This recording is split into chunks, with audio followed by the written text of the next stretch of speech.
All right, what's up, guys? Jackson Ape here today, and today I just wanted to talk to you guys about the pillars of training. And so this is going to be a just completely random video. A lot of this is just rambled up shit in my mind that I want to talk about. I don't even know if I'm going to put this on YouTube because it's just something that I wanted to speak aloud to clear confusion in my brain, or at least get thoughts down. This is a lot too complex to write out at the moment, and so I just need to create a video to get this out and talk about it. So if this ends up getting posted, I hope you guys can find some benefit out of this. But without further ado, we're just going to dive right into it. What are the pillars of training? And so essentially it's going to be, in my opinion, it kind of breaks down into four main things. And so strength and conditioning being two of them, hypertrophy, which is essentially bodybuilding in a sense, and then mobility, stability, flexibility, stretching, stuff like that. The thing with this is very wild. It's very random per se, because strength can encompass a lot of different things, depending upon the demands of your sport or the activity endeavor that you're pursuing. Strength training can look a little different because there's many different types of strength that can be trained, such as explosive strength, reactive strength, absolute strength, max strength, dynamic strength, stuff like that, speed strength, strength speed. There's a lot of different types of strength that can be trained. So this is going to look very different for a lot of different populations. But again, these are just kind of broad categories that I think are very important within training themselves, and you can't have one without the other. So essentially, if we're doing all of our strength work, but we have no hypertrophy to protect our joints and build actual muscle, our joints are going to take a beating and we're going to get hurt. So therefore, we have to have some hypertrophy training if we're going to be primarily focused on improving our strength, such as absolute or relative strength. And much like with your strength training, we still need to have some form of conditioning, general physical preparedness in there to allow us to express our strengths, to be able to recover from workout to workout, and to allow our muscles to actually get bigger and stronger over time. So the way I want to think about this, or explain this rather, is we obviously only have 100% of our energy to give to the gym.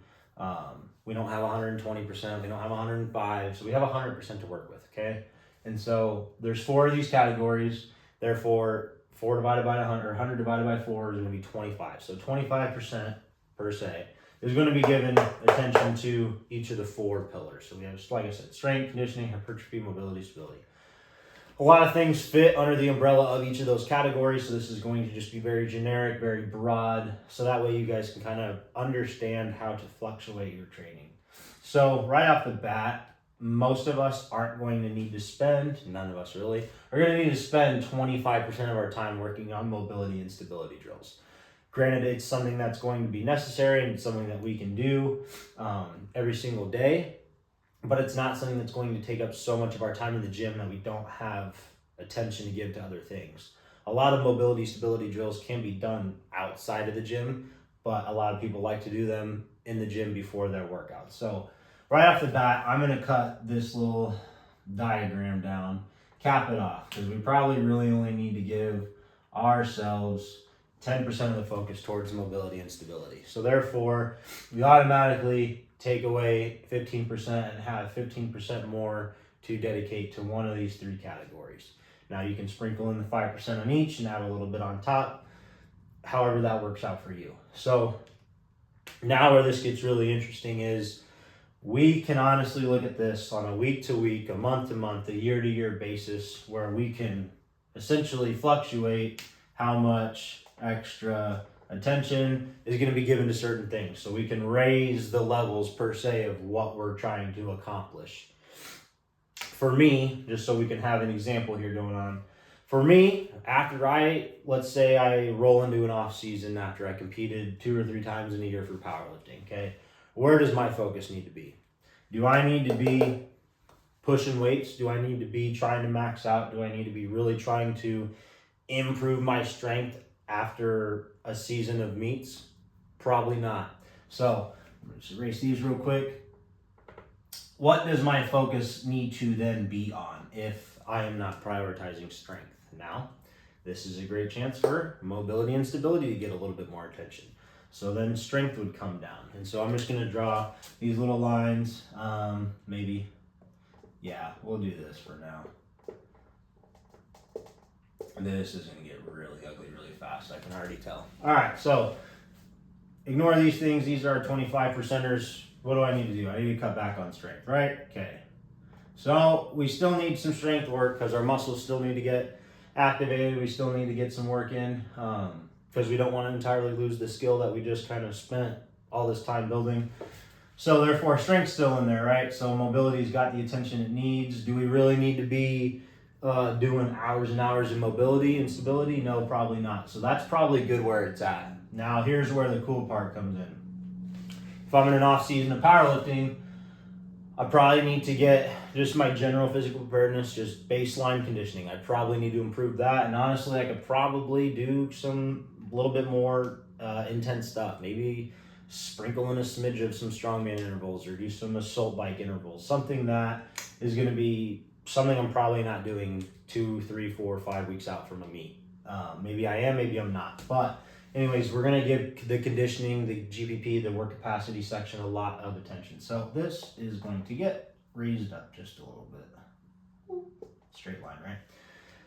So now we still have a little bit of wiggle room because I took away a lot from the strength. So where does this probably need to go? In my opinion, it's going to need to go in the hypertrophy section. I want to spend my off season pumping as much blood into muscles that I feel need the most attention, whether they need to get bigger, whether they need to just, whether they need the extra blood flow for recovery, whatever it may be. These pillars are going to fluctuate up and down, and they're going to fluctuate up and down week to week, month to month, and they should. And this is why I'm kind of making this video so we can understand the pillars of training. I'm trying to figure out how I can potentially make this a little easier to see because this is shitty. But if we have 25% across the board in 4 categories, one comes down, one can essentially come up. Now, that's going to be on the athlete or the coach to understand where that extra energy needs to be allocated, right? So we always want to make sure that we're spending 100% of our energy in the gym. We don't want to be leaving stones unturned. We don't want to be leaving dollars on the floor, picking up pennies instead. So we need to make sure that we are fluctuating the things that need attention at the right times. And so even if we are, per se, in a peak for powerlifting, let's say, or even a strongman meet, strongman meet's still going to require you to have quite a bit of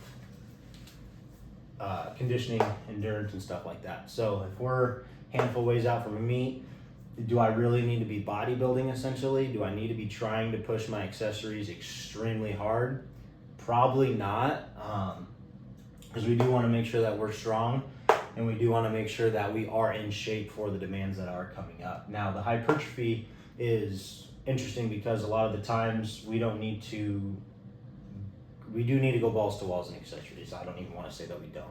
But accessories are important because a lot of the times we don't need to go crazy on the weight. We just need to get blood flows into certain muscles so that they can build some tissue, get blood flow in there so they can help recover and help us allocate that to other areas of our conditioning or our strength as well.